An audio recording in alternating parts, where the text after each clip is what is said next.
Today I'm going to put this turbocharger on this thing. I think it goes right in here somewhere. I gotta figure out how it fits in there.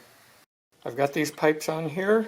Everything's still loose, but they're on up to and including the springs. Now I will take the pipes off with the manifolds attached and the springs on there, so I can put marks on there, and then I can goop everything up with high temp RTV and kind of slip it all together, and then put these pipes back on here, permanent like.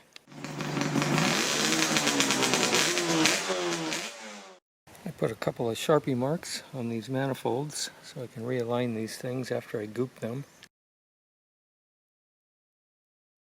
If anyone has any great ideas on how to cap these things off and not lose a whole tube of this stuff, it's all cured inside there. I think this one is still good, but I went ahead and bought a new tube in case this one doesn't work.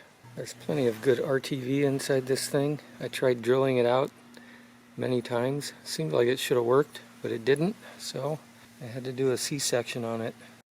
That's what it looks like after going around it several times, shoving silicone in there. You have to leave an opening as your end point.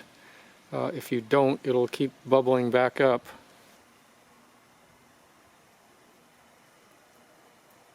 Keep doing this. I don't worry too much about making a mess on these things. It's more important just to get a ton of this goop inside that channel. I'm getting toward the end here.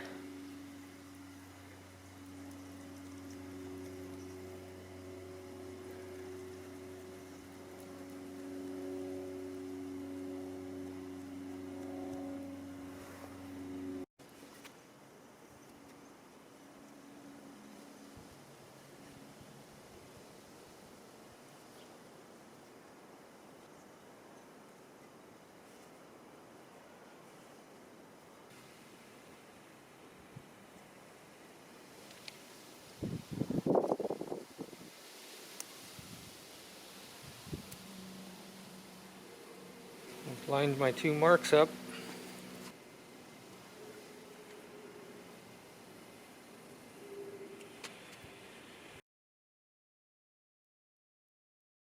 More silicone. More silicone.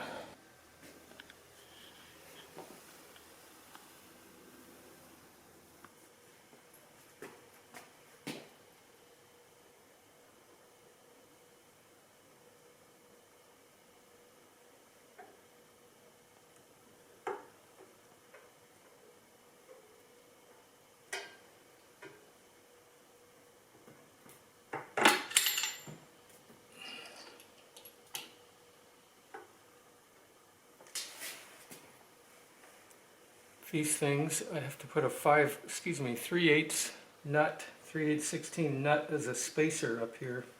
It's a little tricky. New lock nuts.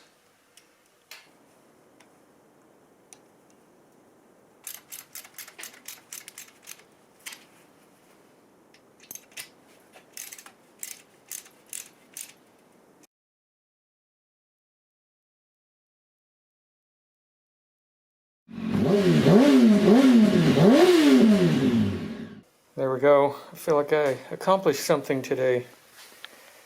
Is this the end of the expansion chamber videos saga? Did I do enough videos of these expansion chambers? Would you like to see some more? Here's the problem with the Yombits clutch cable. Here's the clutch lever end. They're nice and even, right? But down here, the cable is exactly the same length. They put this little doodad gizmo too far that way. It left no clutch free play. Thanks, Yombits. Now look, I got some free play using my Yamaha clutch cable. All better.